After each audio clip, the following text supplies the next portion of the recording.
Let's get into the agenda, and at the top of it is the furor surrounding the umpiring and the laws of the game. Brad Scott sat here last night and answered the burning questions while the AFL bunkered down, and when headquarters weighed in today, it was to tell us that everything is awesome. Oh, I think it's as good as it's ever been, the umpiring. I remember when I lost my mind. I don't understand why, but there's always been a focus on umpiring. It's an incredibly tough game to umpire, but we've got elite decision makers, they're elite athletes. All sports are really difficult to officiate, and I think our sport is one of the hardest ones. What our focus on is actually just preparing our umpires and making sure that we get the processes right and continue to umpire as well as we can. It's as good as it's ever been. It's as good as the umpiring. The umpiring. The umpiring. That's codswallop, Gerard. Codswallop, Gerard. It's not a witch hunt. It's not about seeking vengeance. Mistakes are mistakes. How on earth is that not a free kick? That's a 12-point swing. I just can't fathom how you can miss that. That's holding the ball. So if you're an Essendon fan, you would be livid. The deliberate rush behind, the AFL made it clear that was a mistake. OK, we all make mistakes. I think it's an absolute mess. They don't know what's right and what's wrong. I think we can get caught up in the debate. I'm not interested in the debate anymore. I'm interested in how they adjudicate it. If you ask me the question, what is holding the ball, I don't think I could answer it clearly right now, to be honest. It is hard to understand exactly what is a free kick and what's not. I think the concern for the game more broadly is that there are people who have been involved in the game all their lives who didn't have a clear understanding of how the rules are adjudicated. So if that's the case, what hope is the fan who's sitting up in the bleachers or watching at home on TV got? There is no world where that is not being paid early on in the game or early on in the season. One of two calls could be made. It could be play on immediately, or it could be stand, which would indicate that the mark had been paid. The football public's being treated like children. Absolute children.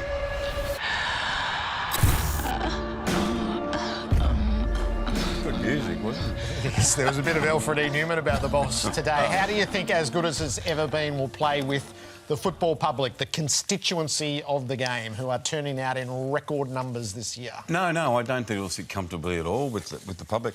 I can sort of understand where Andrew Dillon was coming from. The umpiring in a very difficult game has been pretty good.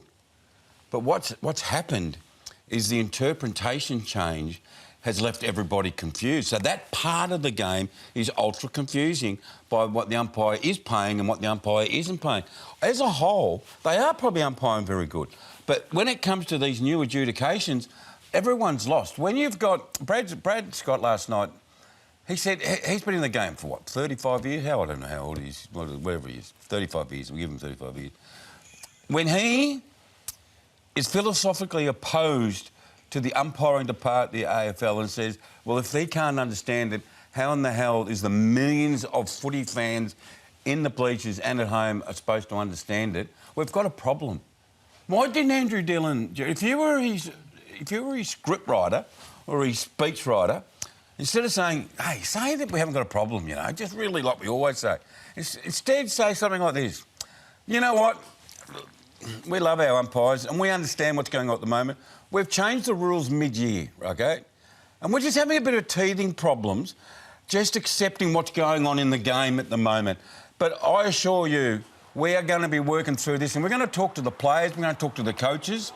We're going to work our way through this together, and come up with what we all believe to be the right scenarios and the right decisions in all the scenarios. Instead, just say, no, we haven't got a problem, it's great. I think that ignores the issues staring at us. So I wonder how many of the AFL hierarchy was at the MCG on Saturday night. I feel like there's probably a belief that they reckon this is a media beat-up. Well, if you're in the stands, I was there on Saturday night and you can feel this build, OK? So this is not confected. This is real in our football community. I think your view is a little bit generous, to be honest. I think the umpiring has been suspect in its key moments all year on all different rules, not just limited to holding the ball. I do think you can't abandon your umpires as the chief executive, so I totally get that. think pretending that everything's as good as it's ever been is just pretending. So that's not it. That's not I reckon good. there's a cautionary tale in rugby union. Is if you watch rugby union now after, say, 20 years of evolution, you can't follow what's happening in the game anymore. It swings entirely, it seems, on the penalties that are given. You can't recognise them, you can't understand them, you can't follow it. You don't want the game to become like that. You need holding the ball to look like holding the ball. You need pushing the back to look like pushing the back. You need deliberate rush behind to be instantly recognised and paid in such a vein.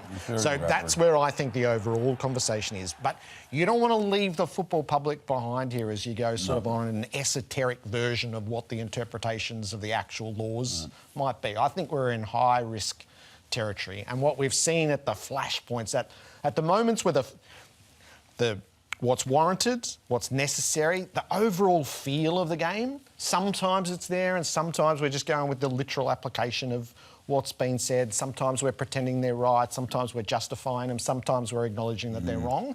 I reckon it's a bad confluence of factors at the moment, which is worthy of a bit more thought than glibly going, you've all got nothing to talk about. There is so much to talk about in footy right now. The fact that this is at the top of the agenda, that's where the red flag is. I agree with you. I agree with you. When you alienate the fans with a glib, the umpiring's never been better. That's treating the fans as if they're dummies. I've said it 2 weeks ago, mate. Stop treating people like they're stupid. We've got a problem.